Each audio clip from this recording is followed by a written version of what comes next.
Hello दोस्तों, आज का हमारा टॉपिक है introduction to trigonometry exercise 8.2। Write true और false and justify your answer in each of the following question. तो मेरे प्यारे बच्चों, इस एक्सरसाइज में हमको बताना है कि जो हमें क्वेश्चन दे रखा है वो ट्रू है या फॉल्स है। इनको हमें सॉल्व करके बताना है कि ट्रू है या फिर फॉल्स। तो पहला क्वेश्चन हम देखते हैं। दिया हुआ है tan 47 degree upon cot 43 degree is equal to 1 दे रखा है। तो यहाँ पे आप देख सकते हैं tan ऊपर दिया है, cot नीचे दिया है। तो हम इन दोनों को सेम चीजों में कन्वर्ट कर लेते हैं, या तो tan में कन्वर्ट कर ले या फिर cot में कन्वर्ट कर ले। तो हम इस cot को चेंज करने वाले हैं tan में। तो हमारे पास cot को tan में चेंज करने का फॉर्मूला होता है cot 90 माइनस थीटा जो होता है वो tan थीटा होता है। और यहाँ पे cot 43 डिग्री को हम लिख सकते हैं cot 90 minus 47 degree is equal to होता है tan 47 डिग्री। तो ये cot 43 की जगह पे हम tan 47 लिख सकते हैं। तो यहां से हम इसको लिखते हैं tan 47 degree divide by tan 47 degree. दोनों आपस में हो जाएंगे कैंसिल आउट, आएगा 1। तो यहां से हम देख सकते हैं यहाँ पे भी 1 है, इसलिए हमारा पहला क्वेश्चन हो जाता है ट्रू। अब हम नेक्स्ट क्वेश्चन देखते हैं। The value of the expression cos square 23 degree minus sign square 67 degree is positive. तो यहां से बच्चों देख सकते हैं, यहाँ cos दिया है, यहाँ साइन दिया है। इन दोनों को भी आप या तो साइन में कन्वर्ट कर लीजिए या तो cos में कन्वर्ट कर लीजिए। तो मैं इसको जो है पूरे को साइन में कन्वर्ट करना चाहते हैं। तो मैं cos 90 minus theta sine theta होता है, और cos 23 डिग्री को लिख सकते हैं cos 90 माइनस 67 डिग्री, आ जाएगा साइन 67 डिग्री।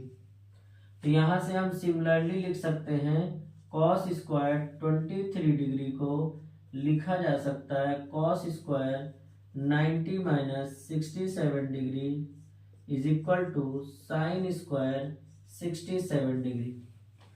तो बच्चों आप देख सकते हैं cos 90 माइनस थीटा होता है साइन थीटा।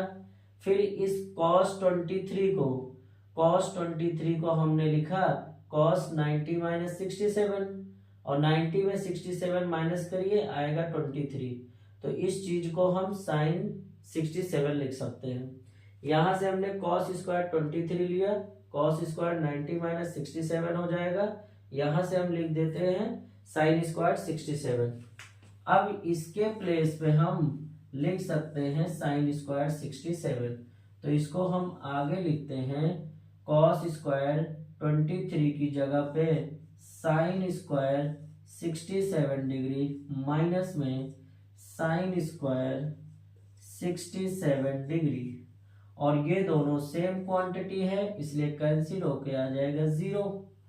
और 0 हमारा ना तो पॉजिटिव होता है और ना ही हमारा निगेटिव होता है, इसलिए हमें क्वेश्चन में पॉजिटिव दिया हुआ है। तो पॉजिटिव इस एक्सप्रेशन का जो वैल्यू आ रहा है वो पॉजिटिव यहाँ दिया है। तो हमारा जो आंसर आ रहा है वो 0 आ रहा है, क्योंकि 0 ना तो पॉजिटिव होता है ना ही निगेटिव होता है, इसलिए ये सेकंड क्वेश्चन हमारा हो जाता है फॉल्स। अब हम नेक्स्ट क्वेश्चन देखते हैं बच्चों। Question number 3। The value of the expression sin 80 minus cos 80 is negative. इस एक्सप्रेशन का जो वैल्यू आ रहा है वो निगेटिव दे रखा है, हमें इसे चेक करना पड़ेगा। तो सबसे पहले हम यहाँ एक टेबल बनाते हैं साइन थीटा का और कॉस थीटा का। और यहाँ हमने 0 डिग्री लिया, यहाँ 30 डिग्री, यहाँ 45 डिग्री, यहाँ 60 डिग्री और यहाँ 90 डिग्री। साइन थीटा की 0 का वैल्यू होता है 0, 30 का होता है 1/2, 45 का 1/√2, 60 का √3/2, 90 का 1 होता है। कॉस थीटा में 0 1 होता है, 30 में √3/2 होता है, 45 में 1/√2 होता है, 60 में 1/2 और यहाँ 0। तो आप देख सकते हैं एंगल इंक्रीज हो रहे हैं, थीटा यहाँ इंक्रीज हो रहा है। तो साइन थीटा 0 1/2 1/√2, 0 1/2 1/√2 √3/2 और 1। तो 0 से 1 तक बढ़ता हुआ जा रहा है। इसका मतलब है साइन थीटा हमारा इंक्रीज हो रहा है। थीटा इंक्रीज हो रहा है, थीटा इंक्रीज हो रहा है तो कॉस थीटा की वैल्यू 1 से 0 तक जा रहा है। इसका मतलब डिक्रीज हो रहा है, कॉस थीटा डिक्रीज हो रहा है। तो ये रिलेशन आपको ध्यान से समझना है। जब भी हमारा थीटा इंक्रीज होता है तो साइन थीटा की वैल्यू इंक्रीज होती है। जब हमारे थीटा इंक्रीज होते हैं तो कॉस थीटा की वैल्यू डिक्रीज होता है। तो ऐसे केस में जो हमें एक्सप्रेशन दिया हुआ है इसको हमें समझना है कि sine 80 degree minus cos 80 degree. तो आप ध्यान से समझें, यहाँ पे एंगल 80, इधर भी एंगल 80। अगर हम इस क्वेश्चन को दूसरे एंगल को लेकर समझें तो यहाँ पे क्या क्या आंसर आ सकते हैं, क्योंकि यहाँ भी 80 है तो यहाँ भी 80 है। तो कोई हम ऐसा एंगल ले लेते हैं, जैसे हमने लिया साइन 90 माइनस कॉस 90। तो साइन 90 का वैल्यू क्या होता है 1, कॉस 90 का वैल्यू होता है 0। तो इसकी वैल्यू क्या आ जाएगी 1। अब दूसरा हम एक और ले लेते हैं, sine 45 degree minus cos 45 degree. तो साइन 45 1/√2 और माइनस कॉस 45 1/√2, इसका 0 आ गया।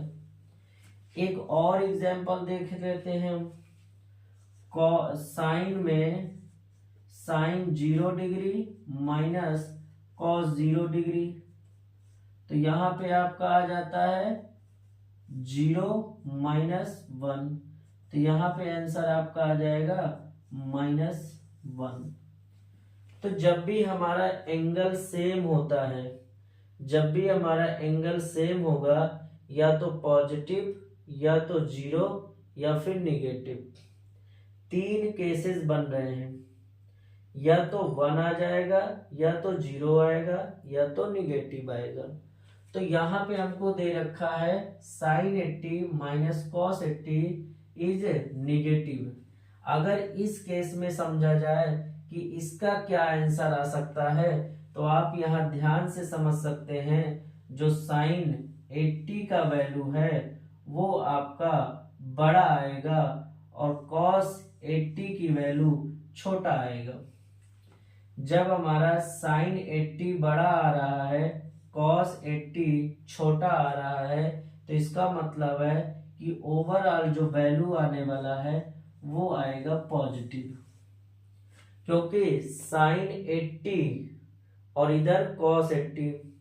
साइन 80 होगा तो वो बड़ा देगा, कॉस 80 हमारा छोटा देगा, क्योंकि यहाँ हम देख रहे हैं कि जब हमारे एंगल इंक्रीज हो रहे हैं, एंगल इंक्रीज हो रहे हैं तो साइन थीटा भी बढ़ रहा है, और एंगल बढ़ रहा है तो थीटा की वैल्यू डिक्रीज हो रहा है।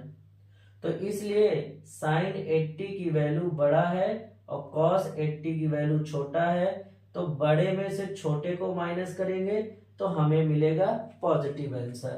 और बाकी हमने 3 एग्जाम्पल और देखा है इस तरीके के। जब भी 90 होगा और 90 होगा आंसर 1 आएगा, 45 होगा 45 0 आएगा, 0 और 0 लेंगे तो -1 आएगा। लेकिन इस केस में साइन 80 हमारा ग्रेटर वैल्यू है, कॉस 80 हमारा छोटा वैल्यू है, इसलिए बड़े में से छोटे को माइनस करेंगे तो हमारा आंसर आएगा पॉजिटिव। तो इसलिए यहाँ हमें निगेटिव दिया है और हमारा आ रहा है पॉजिटिव, इस वजह से थर्ड क्वेश्चन हमारा हो जाता है फॉल्स। अब हम फोर्थ क्वेश्चन देखते हैं।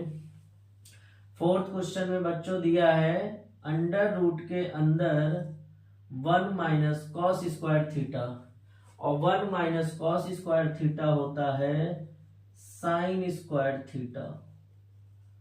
1 माइनस कॉस स्क्वायर थीटा को लिख सकते हैं साइन स्क्वायर थीटा, तो यहाँ साइन स्क्वायर थीटा लिखा जा सकता है।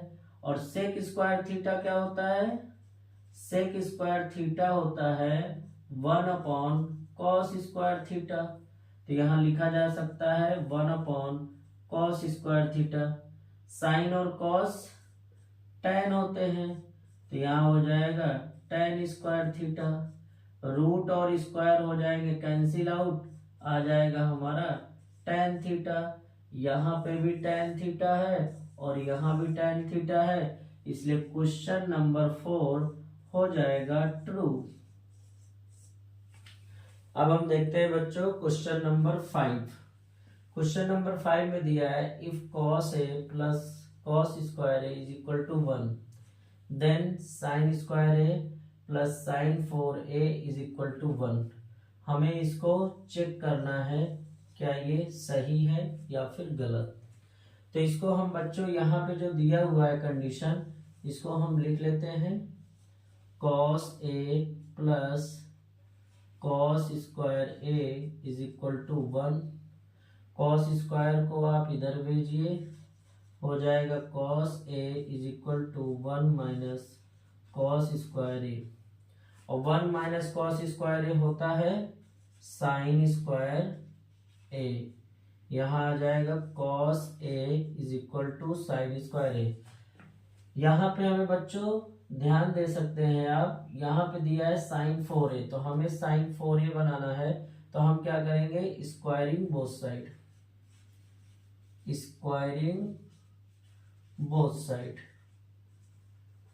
तो हम दोनों साइड स्क्वायरिंग कर दें तो हो जाएगा cos square a is equal to sine, squaring करेंगे तो 4a हो जाएगा, और साइन 4a की जगह पे हम लिख सकते हैं cos स्क्वायर a। तो यहाँ से लिखा जा सकता है क्या, यहाँ पे हम लिख सकते हैं sign square a plus sine 4a की जगह पे cos स्क्वायर a लिखा जा सकता है, और ये अपनी होती है एक identity, sine square A plus cos square A is equal to होता है 1। इसलिए हमारा जो फिफ्थ क्वेश्चन है वो दिया है ट्रू, फिफ्थ क्वेश्चन है ट्रू। अब नेक्स्ट क्वेश्चन देखते हैं 6 क्वेश्चन में दिया है tan थीटा प्लस 2 ब्रैकेट में 2 tan theta plus 1 is equal to 5 tan theta plus sec square theta. तो बच्चों आप क्या करिए, इसको डायरेक्ट इसमें मल्टीप्लाई करिए, तो ये हो जाएगा tan theta into 2 tan theta, तो हो जाएगा 2 tan स्क्वायर थीटा प्लस इसका मल्टीप्लाई इसमें कर दीजिए, हो जाएगा tan theta into 1 tan theta, 2 का मल्टीप्लाई 2 tan थीटा में तो 2 2 जा 4 हो जाएगा, 4 tan थीटा हो जाएगा, और 2 का मल्टीप्लाई 1 में प्लस 2 हो जाएगा। यहाँ से बच्चों हम देख सकते हैं कि जो हमारा 2 tan थीटा है, 2 tan स्क्वायर थीटा है, एज इट इज हमने लिख लिया, और plus tan theta plus 4 tan theta हो जाएगा 5 tan थीटा, और प्लस 2।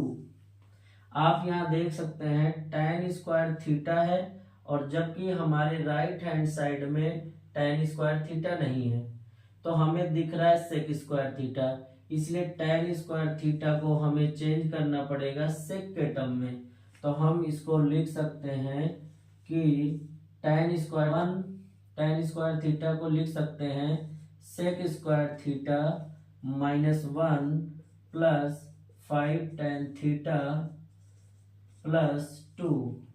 तो यहाँ हो जाएगा 2 का मल्टीप्लाई कर दो, हो जाएगा 2 सेक स्क्वायर थीटा -2 हो जाएगा, और ये बन जाएगा प्लस 5 tan थीटा प्लस 2।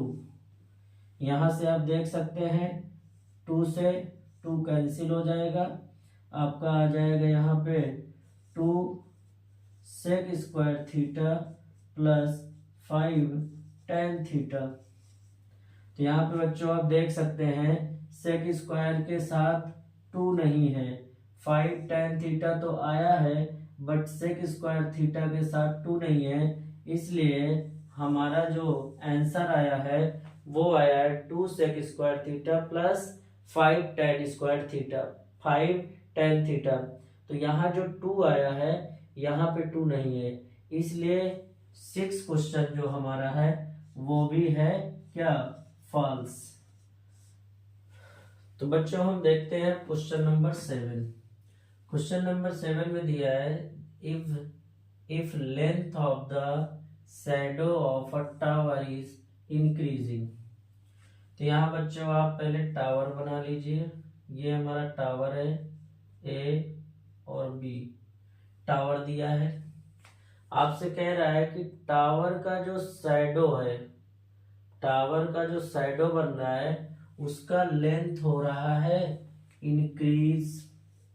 तो आप मान लीजिए कि हमारा शैडो यहाँ पे बना तो ये एंगल बनेगा, फिर हमारा शैडो ये x1 आया, फिर हमारा शैडो थोड़ी देर बाद यहाँ बना, तो ये हमारा एंगल बन रहा है, ये फिर से एंगल बना, यहां से यहां तक हमारा लेंथ हो गया x2, फिर हमारा शैडो यहां बना तो एंगल हमारा कुछ ये बनेगा, और ये हो जाएगा शैडो का लेंथ x3।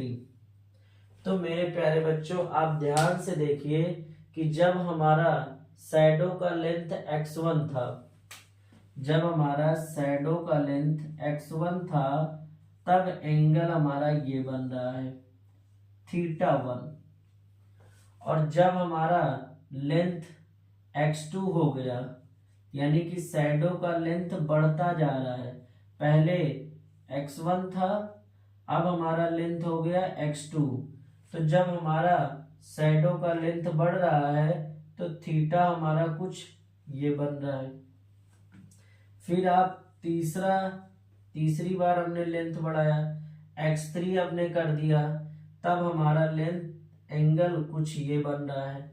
तो आप देखकर ही समझ सकते हैं कि जो हमारा ये एक्सप्रेशन दिख रहा है कि अगर शैडो की लेंथ इंक्रीज हो रही है, पहले x1 था फिर x2 हुआ फिर x3 हुआ, तो यानी x1 के टर्म में थीटा हमको बड़ा दिख रहा है, फिर x2 में थीटा छोटा दिखा, फिर x3 में उससे भी छोटा। तो यहाँ पे आप ध्यान में रखिएगा कि लेंथ ऑफ शैडो अगर इंक्रीज हो रहा है तो सन्स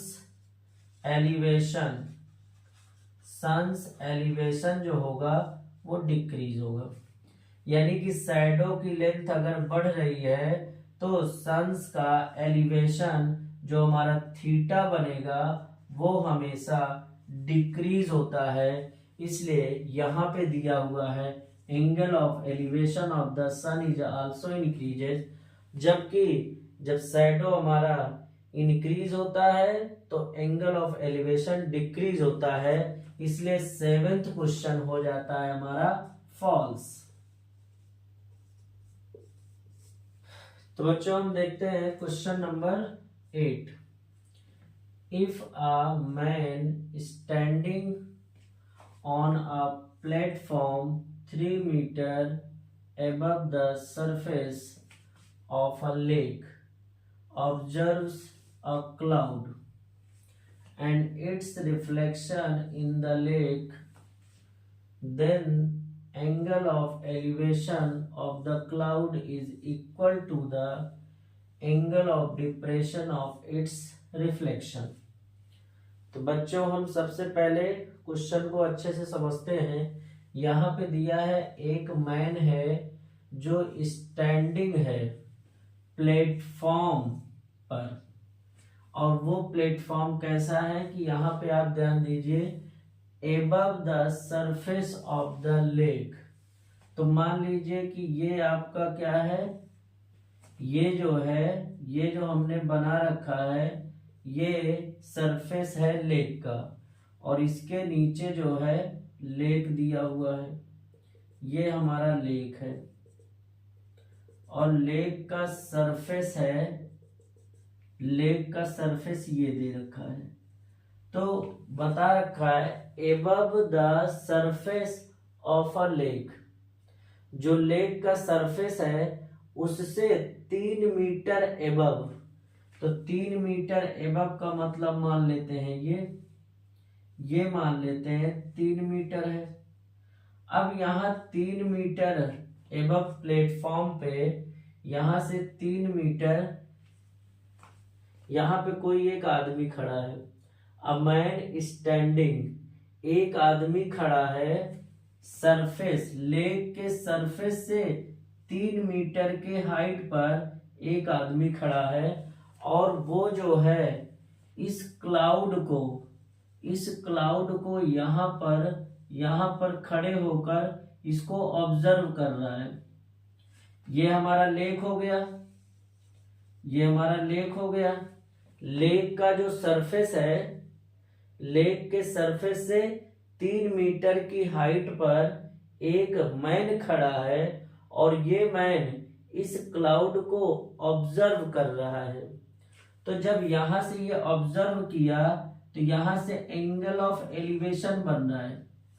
भाई यहाँ पे आदमी खड़ा है तो इस क्लाउड का ऑब्जर्वेशन कर रहा है, तो इसका मतलब है कि यहां से एंगल ऑफ एलिवेशन बनता हुआ नजर आ रहा है।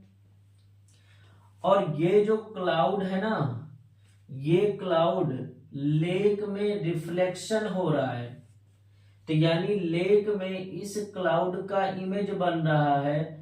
तो यहाँ पे आप ध्यान दीजिए कि जो लेक का सरफेस है और इस क्लाउड का इमेज जो बनेगा वो यहाँ से सरफेस के लेक से जितना डिस्टेंस होगा उतने ही डिस्टेंस जहां पे उसका इमेज बनेगा, ये वाला डिस्टेंस यहां से लेकर यहां तक का डिस्टेंस और यहां से लेकर यहां तक का डिस्टेंस, वो दोनों डिस्टेंस सेम होंगे, क्योंकि यहाँ पे क्लाउड का इमेज है, यहाँ पे क्लाउड का इमेज है।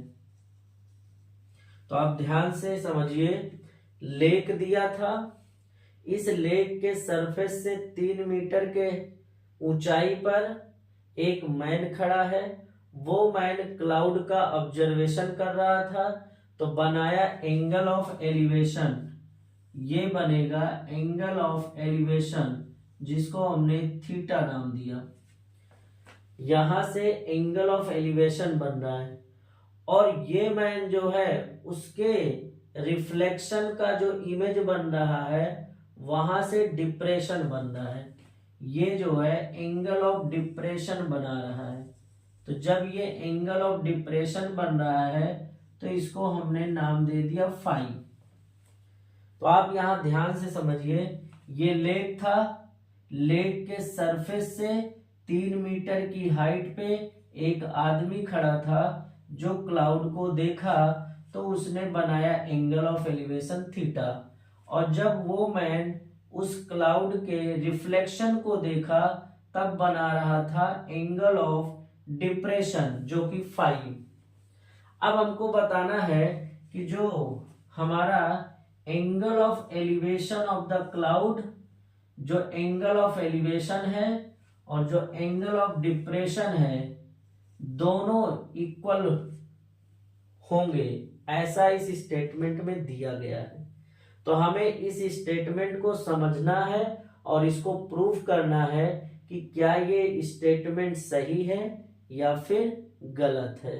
तो इसको हम प्रूफ करते हैं। तो यहाँ पे बच्चों हम मान लेते हैं कि ये 3 दिया है, तो ये भी हमारा क्या हो जाएगा, 3 हो जाएगा। इसको हम 3 मीटर लेट कर लेते हैं। यहां से लेकर यहां तक की हाइट ये मान लेते हैं हम x पूरा, ये x है, तो यहां से लेकर यहां तक का भी हाइट होगा x ही होगा। ठीक है। अब आप देख सकते हैं कि यहाँ पे हमें 2 ट्रायंगल सेलेक्ट करने हैं। एक ट्रायंगल तो हमारा ये हो जाएगा, यहां से यहां तक ये ट्रायंगल होगा। इस ट्रायंगल को आप देखिए ध्यान से, और इस ट्रायंगल में आप ये वाला परपेंडिकुलर और ये हमारा बेस, हमें परपेंडिकुलर और बेस को लेना है, क्योंकि ये वाले ट्रायंगल में भी कॉमन है बेस ही, बेस कॉमन हमारा है, इसलिए हमको यहाँ tan थीटा लेना है। तो ये यहां से लेकर यहां तक की हाइट आ जाएगी कितना, टोटल था x, यहां से यहां तक x है, तो इतना हो जाएगा x-3।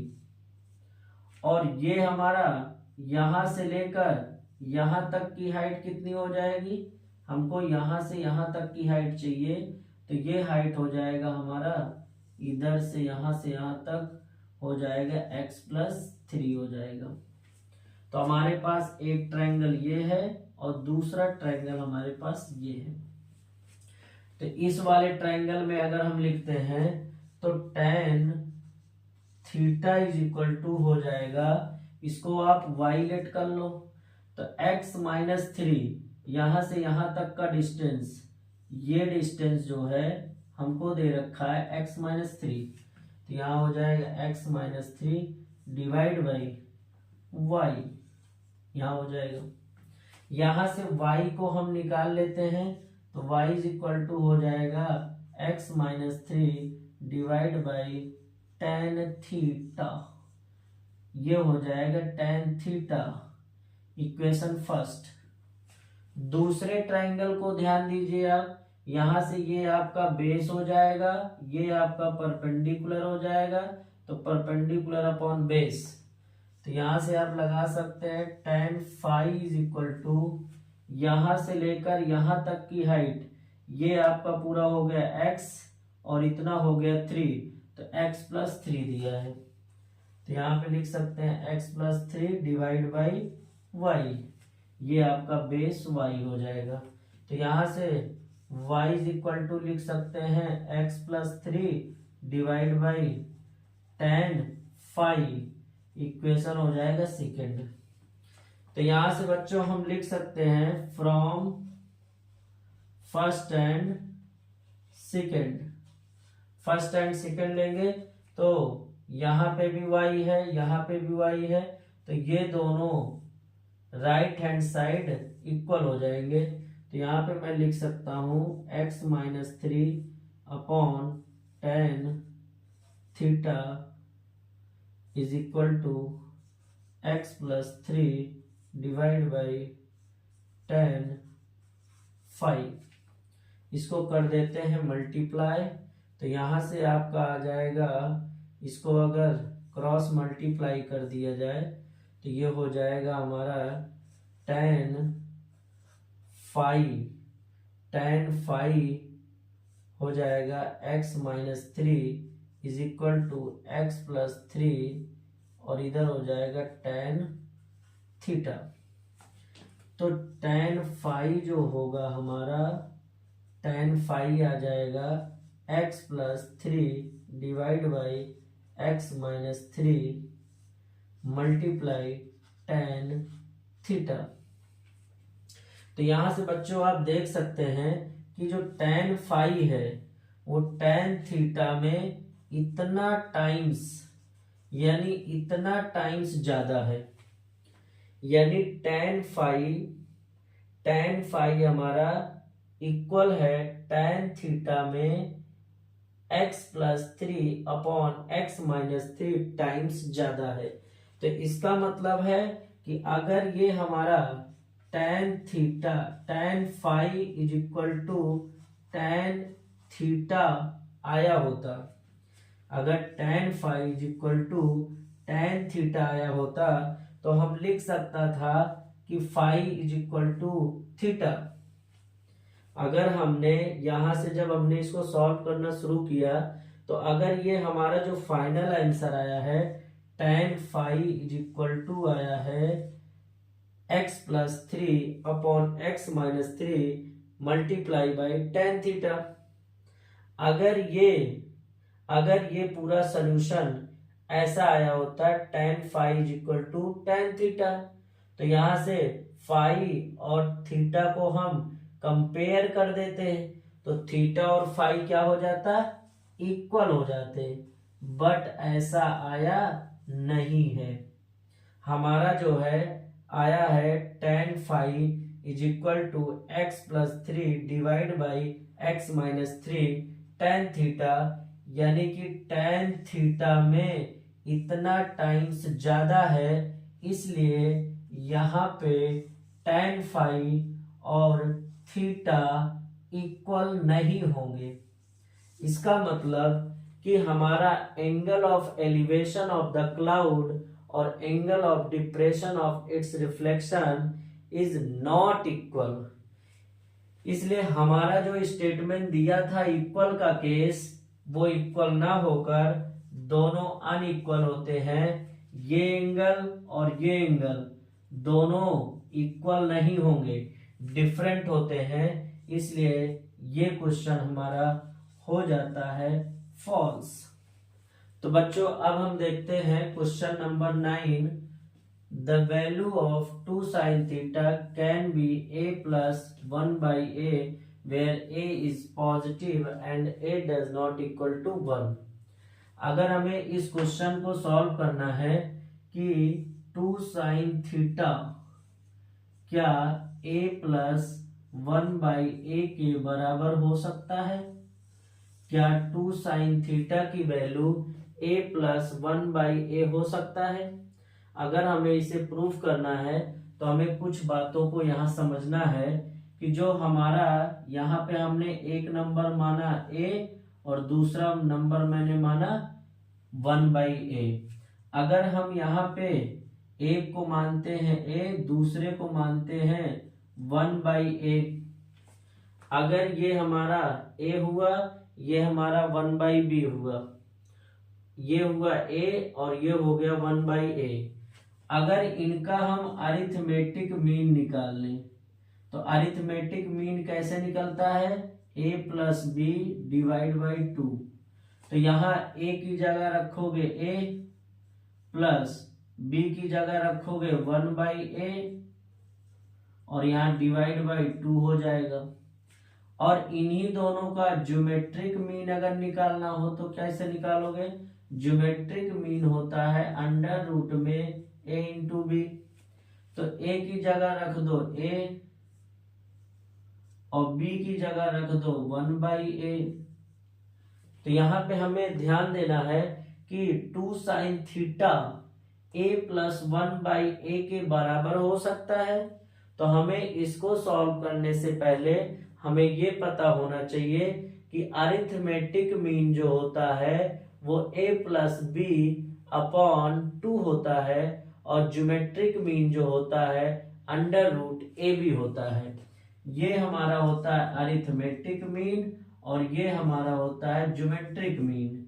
अरिथमेटिक मीन जो होता है ऑलवेज ग्रेटर होता है ज्योमेट्रिक मीन के।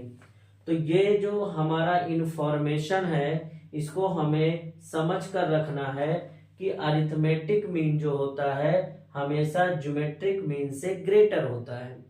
तो यहाँ में हमने दिखा दिया arithmetic mean is greater geometric mean. तो इस रिलेशन को हम आगे बढ़ाते हैं, यहाँ पे लिखते हैं arithmetic mean is greater geometric mean. Arithmetic mean कितना आया है, ये चीज a+1/a 1/a डिवाइड बाई 2 और ग्रेटर है, ज्योमेट्रिक मीन कितना आया है √1 और √1 का वैल्यू कितना हो जाएगा 1 हो जाएगा। तो यहाँ ज्योमेट्रिक मीन कितना आ रहा है 1 आ जा रहा है। अब इसको 2 को क्रॉस मल्टीप्लाई कर दो तो हो जाएगा a plus 1/a greater than 2 हो जाएगा और a प्लस 1/a की जगह हम क्या लिख सकते हैं 2 sin थीटा ग्रेटर देन 2। यहाँ पे ध्यान रखना am ग्रेटर gm दिखाया, am हमारा आया है a plus 1/a upon 2, gm हमने यहाँ सॉल्व किया, a से a कट गया, √1 आया, √1 की वैल्यू 1 हो जाता है, यहाँ पे रख दिया। इस 2 को हमने क्रॉस मल्टीप्लाई कर दी और क्रॉस मल्टीप्लाई करने के बाद यहाँ ऊपर आपका बचा a प्लस 1/a और a प्लस 1/a इक्वल है 2 sin थीटा के, तो हमने यहाँ पुट कर दिया और 2 से 2 गया कट, तो यहाँ हमारा आ गया sin theta is greater than 1। तो आप जानते हैं कि जो sin थीटा की वैल्यू होती है वो 0 से 1 तक होता है, तो यहाँ पे जो sin थीटा की वैल्यू बताया जा रहा है वो 1 से बड़ा बताया जा रहा है। तो थीटा की जो sin थीटा का जो वैल्यू होता है वो हमेशा 0 to 1 के बीच में होता है। sin थीटा का जो वैल्यू होता है वो 0 से 1 के बीच में लाई करता है, तो sin थीटा का वैल्यू 1 से ग्रेटर कभी हो ही नहीं सकता, इसलिए विच इज नॉट पॉसिबल, यानी कि sin थीटा की वैल्यू 1 से बड़ा पॉसिबल ही नहीं है, इसलिए ये जो स्टेटमेंट दिया है ये कभी पॉसिबल नहीं हो सकता, इसलिए ये हमारा स्टेटमेंट जो हमें क्वेश्चन दे रखा है ये हमारा फॉल्स हो जाएगा। तो बच्चों हम देखते हैं क्वेश्चन नंबर 10 दिया है cos theta is equal to a square plus b square upon 2ab where a and b are two distinct numbers such that ab greater than 0। तो यहाँ पे बच्चों हमें ध्यान देना है कि a स्क्वायर और b स्क्वायर इसको हम मान लेते हैं, दो नंबर यहाँ पे दिया है, एक दिया है a स्क्वायर दूसरा दिया है b स्क्वायर। अगर हम यहाँ पे एक नंबर हमने माना a स्क्वायर दूसरा हमने माना b स्क्वायर, अगर इनका हमें अरिथमेटिक मीन निकालना हो तो ये आ जाएगा a square plus b square divide by 2, क्योंकि अरिथमेटिक मीन का जो फॉर्मूला होता है वो होता है a plus b divide by 2। अगर हमें एक नंबर दिया है a स्क्वायर दूसरा नंबर दिया है b स्क्वायर, हमें इन दोनों का अरिथमेटिक मीन निकालना है, तो उसके लिए a की जगह पे हम रख दिया a स्क्वायर, b की जगह हमने रख दिया b स्क्वायर और डिवाइड बाई 2। ये हमारा है अरिथमेटिक मीन। और ज्योमेट्रिक मीन क्या होता है अंडर रूट के अंदर ab। तो यहाँ से हम ज्योमेट्रिक मीन निकाल लेते हैं, अंडर रूट में a की जगह रख देंगे a स्क्वायर इंटू b की जगह रख देंगे b स्क्वायर, तो स्क्वायर और अंडर रूट हो जाएंगे कैंसिल आउट, ये इसको कैंसिल ये इसको कैंसिल, आ जाएगा हमारा ab। तो यहाँ से बच्चों हम जानते हैं कि जो अरिथमेटिक मीन होता है और ज्योमेट्रिक मीन इन दोनों के बीच में एक खास रिलेशन होता है। जो हमारा अरिथमेटिक मीन होता है ज्योमेट्रिक मीन से हमेशा ग्रेटर होता है। तो अरिथमेटिक मीन हमने क्या निकाल रखा है a square plus b square divide by 2 और ग्रेटर देन हो जाएगा ab, और ये ab के साथ इनटू में 1 है। अगर यहाँ ab लिखा है तो इसके साथ मल्टीप्लाई 1 तो लिख ही सकते हैं, तो ये ab हमारा जो है लेफ्ट साइड में आ जाएगा, तो बन जाएगा a square plus b square divide by 2ab greater than 1। और यहाँ पे आप देख सकते हैं A square plus B square upon 2ab दे रखा है कॉस थीटा, तो यहाँ हम लिख देते हैं कॉस थीटा ग्रेटर देन 1। और आपको यहाँ पता होना चाहिए कॉस थीटा की जो वैल्यू होती है, कॉस थीटा की जो वैल्यू होती है 0 से 1 के बीच में लाई करता है, इसलिए कॉस थीटा 1 से ग्रेटर कभी नहीं हो सकता है, जो कि ये पॉसिबल ही नहीं है, विच इज नॉट पॉसिबल। ऐसा पॉसिबल ही नहीं है कि कॉस थीटा की वैल्यू 1 से ग्रेटर आ जाए। इसलिए ये जो कंडीशन आपको गिवन है, ये जो कंडीशन आपको गिवन है, ये आपका कंडीशन फॉल्स है। इसलिए क्वेश्चन नंबर 10 हमारा हो जाएगा फॉल्स।